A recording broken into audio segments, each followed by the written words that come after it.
नमस्कार, मैं हूं शुभी मिश्रा और आप देख रहे हैं देश का सबसे पहला समझाने वाला बुलेटिन चुनाव की चाल तो समझिए। हमारी नजर चुनाव की हर एक चाल पर है, तो चुनाव से जुड़ी हर एक खबर को दिखाएंगे और खबर के अंदर की एक एक चाल को समझाएंगे। पहले झट से देख लीजिए 4 बड़ी खबर जिस पर आज होगी हमारी नजर। मोदी ने घुसपैठ पर विपक्ष को आखिर क्यों घेरा, पहला सवाल। मांझी की 15 सीट वाली डिमांड को हम समझाएंगे। ये चुनावी चाल क्या कहती है, इसे हम समझेंगे। महागठबंधन के अंदर की प्रेशर पॉलिटिक्स को समझिए और साथ ही साथ सारण जिले की सीटों का चुनावी गणित भी हम आपको अपने इस खास बुलेटिन में समझाएंगे, एक खास सेगमेंट के अंदर जिसमें हम सीटों के गुणा गणित को समझाते हैं। तो चलिए शुरू करते हैं हमारा ये खास बुलेटिन चुनाव की चाल तो समझिए। बिहार के पूर्णिया से पीएम ने बिहार को सौगात दी और आरजेडी और कांग्रेस पर जमकर बरसे। प्रधानमंत्री ने कहा कि बिहार की प्रगति कुछ लोगों को रास ही नहीं आ रही है। पीएम ने कहा कि जंगल राज की मार सीमांचल को सबसे ज्यादा उठाना पड़ा है। ये रिपोर्ट आप पहले देखिए। लोगों ने घोटाले और भ्रष्टाचार करके बिहार की साख को बहुत नुकसान पहुंचाया। चुनावी साल में प्रधानमंत्री नरेंद्र मोदी 7वीं बार बिहार आए।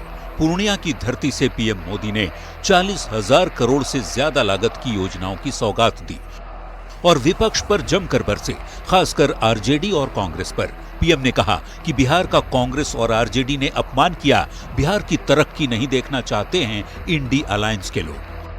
बिहार जब भी आगे बढ़ता है, ये लोग बिहार का अपमान करने में जुट जाते हैं।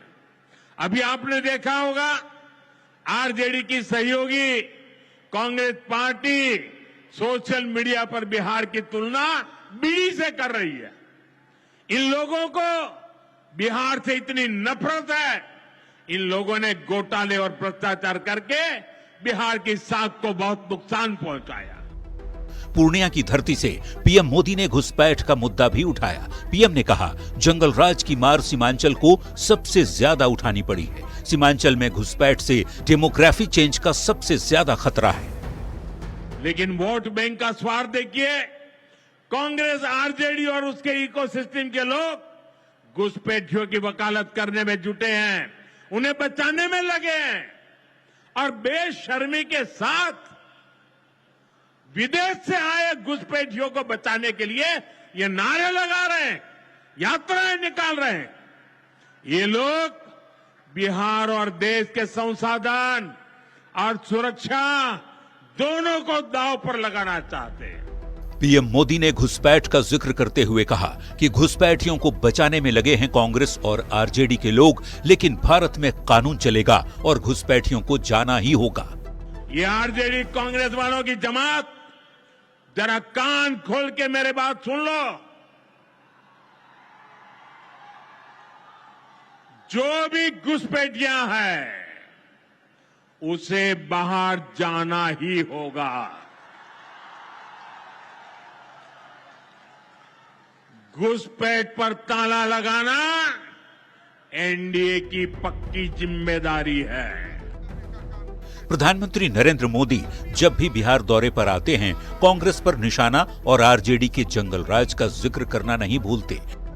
इस बार धरती सीमांचल की थी, तो पीएम मोदी ने सीमांचल के जरिए घुसपैठ का जिक्र करते हुए कांग्रेस और आरजेडी पर जमकर निशाना साधा।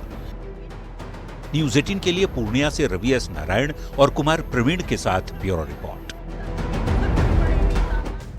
और आइए अब चुनाव की चाल समझते हैं। पूर्णिया से पीएम मोदी ने चुनाव की पिच को सेट कर दिया और ये मुद्दा है एनडीए का विकास वर्सेस भ्रष्टाचार, जंगल राज और घुसपैठ। आपको बता दें कि पीएम ने एसआईआर पर विपक्ष को घेरा और ये कहा कि कांग्रेस और आरजेडी घुसपैठियों को बचाने में लगे हुए हैं। पीएम मोदी ने जंगल राज की याद दिलाई।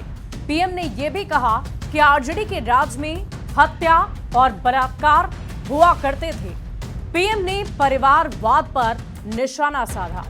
पीएम ने कहा कि कांग्रेस और आरजेडी को सिर्फ अपने परिवार की ही चिंता सताती है। पीएम ने यह भी बताया कि 22 सितंबर से जीएसटी एकदम कम हो जाएगी। नवरात्र के पहले दिन यानी 22 सितंबर से देश में जीएसटी एकदम कम हो जाएगी। कुशासन से सीमांचल पिछड़ गया। आरजेडी कांग्रेस के कुशासन का सबसे ज्यादा नुकसान सीमांचल को ही उठाना पड़ा है। इस बात की चर्चा भी प्रधानमंत्री ने पुरजोर तरीके से की और इन सभी आरोपों में सबसे ज्यादा जिस बात पर सीएम का फोकस रहा वो है घुसपैठ। अब आप ये कहेंगे कि घुसपैठ और सीमांचल की सबसे ज्यादा बात आखिर क्यों की गई, तो उसके लिए पहले सीमांचल के इलाके को हम समझते हैं। सीमांचल यानी बिहार के 4 जिले किशनगंज, अररिया, कटिहार और पूर्णिया। सीमांचल में घुसपैठ और डेमोग्राफी चेंज के आरोप को समझने के लिए कुछ आंकड़ों पर नजर डाल लीजिए। 1951 से लेकर 2011 तक देश में मुस्लिम आबादी 4% बढ़ी, जबकि सीमांचल में मुस्लिम आबादी 16% तक बढ़ गई। 2011 की जनसंख्या के अनुसार मुस्लिम आबादी पर अगर नजर डाला जाए तो ये पता चलता है कि किशनगंज में मुस्लिम आबादी 67.58% है, तो अररिया में मुस्लिम आबादी 42.95%, कटिहार में मुस्लिम आबादी 44.47% और पूर्णिया में मुस्लिम आबादी 38.46% है। किशनगंज के हालात तो ये हैं कि वहां हिंदू अल्पसंख्यक हो चुके हैं और 2011 की जनसंख्या के अनुसार मुस्लिम आबादी 67.58% है, तो हिंदू आबादी 31.43% है। चुनाव की चाल को हम समझाते हैं कि आखिर घुसपैठ पर पीएम मोदी क्या कह रहे हैं। बिहार में घुसपैठ की समस्या एक बड़ी समस्या है। कांग्रेस आरजेडी वोट के लिए घुसपैठियों के बचाव में लगातार लगे हुए हैं। घुसपैठिए बिहार के लोगों का हक मार रहे हैं, छीन रहे हैं और बिहार के लोगों का हक छीनने नहीं देंगे। इसी बात की चर्चा प्रधानमंत्री मोदी कर रहे हैं। डेमोग्राफिक मिशन का नोटिफिकेशन जारी किया गया है।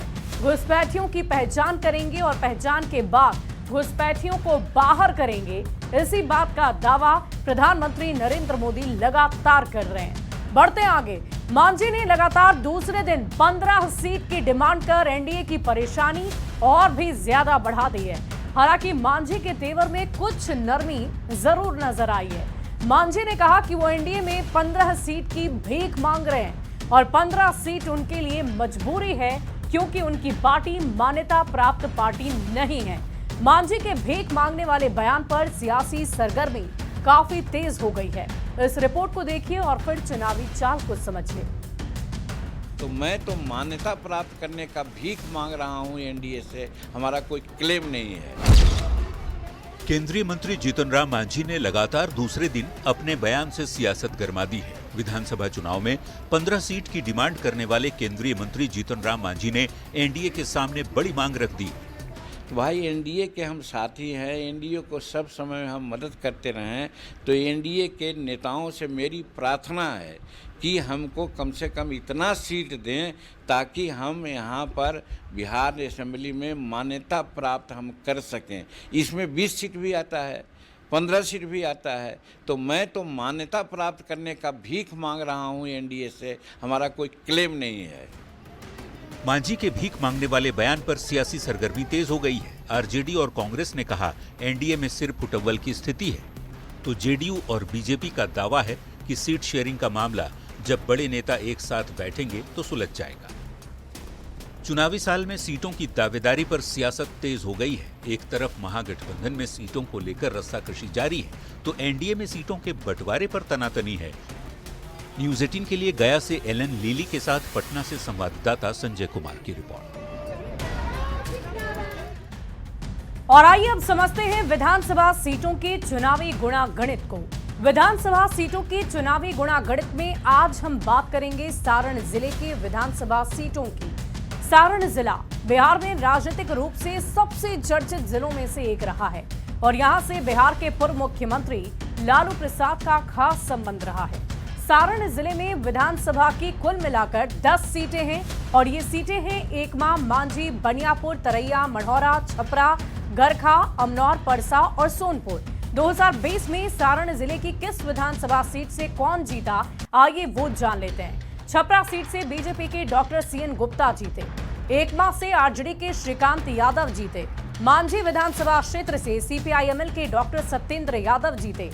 बनियापुर से विधानसभा क्षेत्र से आरजेडी के केदारनाथ सिंह जीते और तरैया से बीजेपी के जनक सिंह जीते। मढ़ौरा से आरजेडी के जितेंद्र कुमार राय जीते और गरखा सुरक्षित सीट से आरजेडी के सुरेंद्र राम जीते। अमनौर से बीजेपी के कृष्ण कुमार मंटू जीते। वहीं परसा से आरजेडी के छोटेलाल राय जीते और सोनपुर से आरजेडी के डॉक्टर रामानुज प्रसाद को जीत मिली। अगर गठबंधन वाइज सीटों की बात की जाए तो एनडीए के पास 3 सीटें हैं, जबकि महागठबंधन के पास 7 सीटें हैं। पार्टी वाइज सीटों की बात करें तो आरजेडी के खाते में 6 सीटें गई और बीजेपी के पास 3 सीटें और सीपीआईएमएल को 1 सीट पर जीत मिली थी। अब बात छपरा विधानसभा की कर लेते हैं। छपरा सीट की चुनावी चाल को आप समझिए, किसकी जीत किसकी हार हुई पहले ये जान लीजिए। डॉक्टर सीएन गुप्ता की जीत हुई और वहीं रणधीर कुमार सिंह आरजेडी, और इसी बीच खबर ये आई कि दोनों के वोटों का अंतर कितना रहा, वो था 11,389 वोटों का अंतर। अब बात एकमा विधानसभा सीट की करेंगे। एकमा सीट की चुनावी चाल को समझिए, किसकी जीत हुई तो जीत हुई है श्रीकांत यादव की और सीता देवी की हार हुई और दोनों में वोटों का अंतर था 13,683 वोट। एकमा सीट की चुनावी चाल को अगर हम समझेंगे तो जीत किसकी हुई तो मनोरंजन सिंह की और कामेश्वर सिंह वहां से हारे। वोटों का अंतर रहा 8,126 वोट। अब बात मांझी विधानसभा सीट की भी कर लेते हैं। मांझी सीट की चुनावी चाल को समझने के लिए जीत हार हम आपको पहले बता दें। डॉक्टर सत्येंद्र यादव की जीत होती है और राणा प्रताप सिंह सीपीआईएमएल के हार जाते हैं। अंतर वोटों का रहता है 25,386 वोट। अब बात करते हैं मांझी सीट की चुनावी चाल की। जीत रही सीट थी विजय शंकर दुबे के खाते में और हार हुई थी केशव सिंह की और दोनों में वोटों का अंतर था 8,866 वोटों का। अब बात बनियापुर विधानसभा सीट की कर लें तो बनियापुर सीट की चुनावी चाल को आप समझिए और इसे समझाने के लिए हम आपको पहले जीत हार बताते हैं। केदारनाथ सिंह जीते और हार हुई है वीरेंद्र कुमार ओझा की और दोनों में वोटों का अंतर रहा 27,789 वोटों का। बनियापुर सीट की अगर हम चुनावी चाल को समझेंगे तो 2015 में केदारनाथ सिंह की जीत हुई और हार हुई तारकेश्वर सिंह की और वोटों का अंतर रहा 15,951 वोट। अब बात तरैया विधानसभा सीट की कर लें तो तरैया सीट की चुनावी चाल समझने के लिए जीत हार हम आपको बता दें। जनक सिंह जीते थे और सिपाहीलाल महतो आरजेडी के हार गए और वोटों का अंतर रहा 11,542 वोट। तरैया सीट की चुनावी चाल समझिए और 2015 में जीत हुई मुद्रिका प्रसाद की। जनक सिंह वहां से हार बैठे और अंतर रहा करीब 20,000 वोटों का। अब बात मढ़ौरा विधानसभा सीट की कर लें तो मढ़ौरा सीट की चुनावी चाल आप समझिए और जीत हुई जितेंद्र राय की और हार हुई अल्ताफ आलम की और दोनों में वोटों का जो अंतर था वो 11,385 वोटों का रहा। मढ़ौरा सीट की चुनावी चाल को अगर हम समझाएंगे तो साल 2015 में जीत हुई जितेंद्र राय की और हार हुई लाल बाबू राय की। अंतर रहा 16,700 वोटों का। वहीं गरखा सीट की चुनावी चाल को आप समझिए तो जीत हार किसकी हुई ये भी आप जान लीजिए। सुरेंद्र राम की जीत होती है तो हार होती है ज्ञानचंद्र मांझी की और दोनों में वोटों का अंतर होता है 9,937 वोटों का। और देखिए गरखा सीट की चुनावी चाल को समझने के लिए हम आपको जीत हार बता रहे हैं। जीत हुई साल 2015 में मुनीश्वर चौधरी की और ज्ञानचंद्र मांझी बीजेपी के हारे, जिनमें वोटों का अंतर रहा 39,883 वोट। अमनौर सीट की चुनावी चाल को समझिए। साल 2020 में जीत हुई कृष्णा कुमार मंटू की और सुनील कुमार आरजेडी के हारे और दोनों में वोटों का अंतर रहा 3,681 वोटों का। अमनौर सीट की चुनावी चाल को अगर हम समझेंगे तो साल 2015 में जीत हुई चोकर बाबा की और कृष्णा कुमार मंटू हार गए, जिनमें वोटों का अंतर रहा 5,251 वोटों का। और देखिए परसा सीट की चुनावी चाल को भी आप समझ लीजिए। साल 2020 में जीत हुई है छोटेलाल राय की और चंद्रिका राय जो आरजेडी से हैं और उनकी हार हुई और दोनों में वोटों का अंतर रहा 17,293 वोटों का। परसा सीट की चुनावी चाल को समझिए। साल 2015 में जीत हुई चंद्रिका राय की और छोटेलाल राय जेडीयू एलजेपी के थे और अंतर रहा 42,335 वोटों का। वहीं सोनपुर सीट की चुनावी चाल को आपको समझा देते हैं, जिसमें साल 2020 में जीत होती है डॉक्टर रामानुज प्रसाद जो राष्ट्रीय जनता दल से हैं, उनकी जीत हुई और विनय कुमार सिंह जो बीजेपी के थे उनकी हार हुई। और इन दोनों ही कैंडिडेट्स में जो वोटों का अंतर रहा वो 6,557 वोटों का रहा। सोनपुर सीट की चुनावी चाल को समझने के लिए साल 2015 की भी जीत हार को जान लेते हैं। जीत होती है 2015 में रामानुज प्रसाद की जो आरजेडी के थे और विनय कुमार सिंह बीजेपी से, और दोनों में अंतर रहा 36,396 वोटों का। तो देखिए कुल मिलाकर सारण में 10 सीटें हैं जिस पर जीत हार का आंकड़ा हमने आपको बताया, समझाया और कहते हैं कि सारण बहुत ही अहम विधानसभा क्षेत्र है और इसके अंतर्गत जो 10 विधानसभा क्षेत्र हैं वो अपने आप में बहुत ही खास, बहुत ही महत्वपूर्ण है। वो इसलिए क्योंकि कहा तो ये भी जाता है कि लाल प्रसाद का भी इससे गहरा नाता रहा है। और देखिए सारण सीटों की अगर हम बात करें तो सारण में 10 अलग अलग विधानसभा क्षेत्र आते हैं और इन्हीं 10 विधानसभा सीटों की चर्चा आज हमने इस चुनावी गुणागणित के सेगमेंट में आपके साथ की है। और फिलहाल हमारे इस खास बुलेटिन में अभी के लिए बस इतना ही। आप बने रहें न्यूज़ 18 बिहार झारखंड के साथ।